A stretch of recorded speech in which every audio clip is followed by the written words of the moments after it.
Blessings and welcome to Withinspiration Day 3 of my 10-day challenge. And I wanted the opportunity to introduce my sacred flute to you. And she has a very beautiful voice in the key of E, and she's a drone flute. And so wanted to share her tonight because for me, she has taught me a lot about the power of the breath. When I first was learning the flute many years ago, there was no way that I could play a flute like this. I had a very small flute. She was only about 12 inches long, and she was in the key of A, and I really felt excited to begin to play her. And it wasn't until many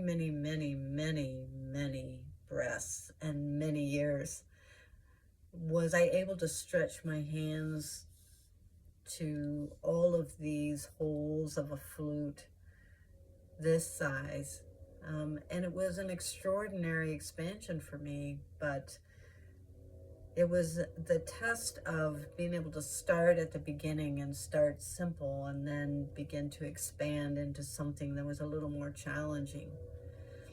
But the gift of the flute for me came into my life when I was in a grief journey, and I really didn't know how to express my grief. And when the flute was gifted to me, I began to just step out on the porch overlooking the lake Pend Oreille and just began to play. And I realized it would become a song of my heart. It was like my heart song, and it would change every time I played depending on what I was experiencing within myself.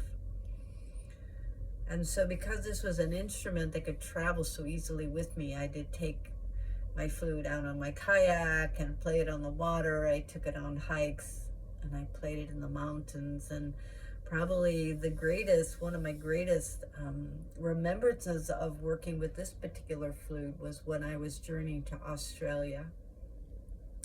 And I was working with a sound healer at that time named Dean Booth.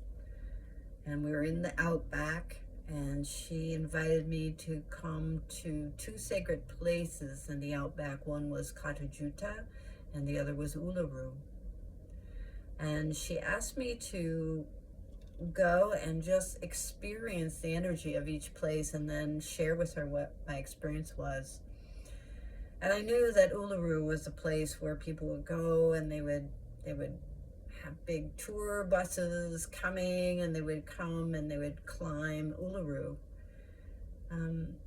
But when I went to Katajuta, it was a different kind of energy. It was very peaceful. It was quiet. There was not that many people that would come and be there, not like Uluru. So I was off on a walkabout by myself, and I had this flute with me. And I just leaned up against the rocks and I began to play. It was like a prayer because it was like I could feel the ancients all around me. And it was ancient, it was deep within my heart and soul. And I just began to play. And as I completed my time with the flute, I heard this voice, just very loud, to say, "Bring this vibration forth." Oh my goodness. And I knew that it was coming from the ancients. But I didn't truly understand it until many years ago.